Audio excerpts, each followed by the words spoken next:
Hi and welcome.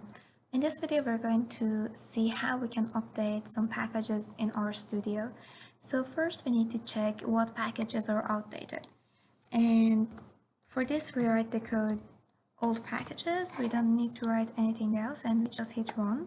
So we can see some of the packages that need to be updated here. Then in the next step we have two ways to proceed. The first one is to update all the packages. For this, we just write the code update, then packages, and again, you don't need to do anything, you just hit run.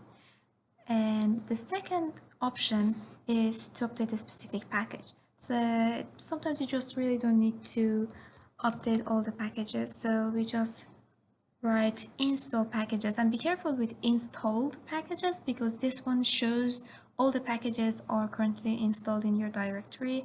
And here we choose install packages, then we write the name of our desired package in quotation marks. So we're going to use bibliometrics because that's what we're going to work on in the next video. So we hit bibliometrics and we can see that it's being updated. So thanks for watching and see you in the next video.